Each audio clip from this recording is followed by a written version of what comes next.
নারায়ণগঞ্জের রাজনীতিতে শামীম ওসমানের গডফাদার হিসেবে আত্মপ্রকাশ করার নেপথ্যে যেসব বিষয় কাজ করেছে তার মধ্যে আইনশৃঙ্খলা বাহিনীর শিথিলতা, প্রশাসনের নিষ্ক্রিয়তা এবং সর্বোপরি দলীয় প্রশ্রয় বিশেষভাবে দায়ী। পতিত সরকারের আমলে জাতীয় রাজনীতিতে বিভাজন সৃষ্টি করতে যে গডফাদার সংস্কৃতির চল শুরু হয় তার ধারক শুধু শামীম একাই ছিলেন না।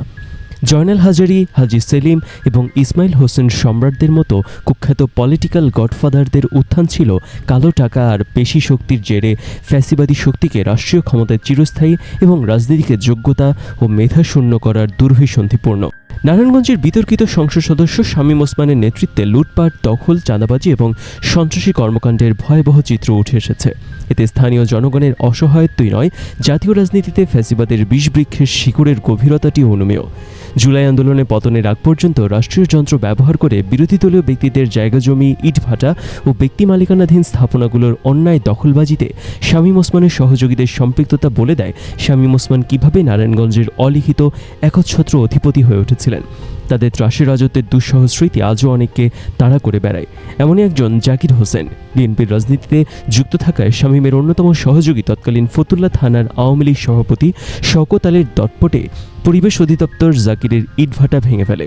এমনইভাবে ঢাকা নারায়ণগঞ্জ লিং রোডে মামুন হোসেনের পৈতৃক সূত্রে প্রাপ্ত 4 শতকের জমিটি জোরপূর্বক দখল করে নেয় শামীমের আরেক শিষ্য নাজিম চেয়ারম্যান।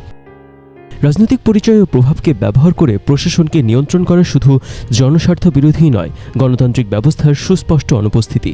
এভাবেই জনগণ এবং সরকারের মধ্যে আস্থার সংকট তৈরি হয়, সৃষ্টি হয় জুলাই বিপ্লবের মতো পটভূমি। পতিত সরকারের গডফাদার সংস্কৃতির পুনরাবৃত্তি যেন ভবিষ্যতে আর না হয় সে ব্যবস্থা এখন থেকেই নিতে হবে। অন্তর্বর্তী সরকারের দায়িত্বে এখন চলছে রাষ্ট্রের সার্বিক পুনর্গঠনের কাজ। এরই অংশ হিসেবে প্রতিটি রাজনৈতিক দলের তৃণমূল পর্যায় থেকে শুদ্ধি অভিযান চালানো জরুরি।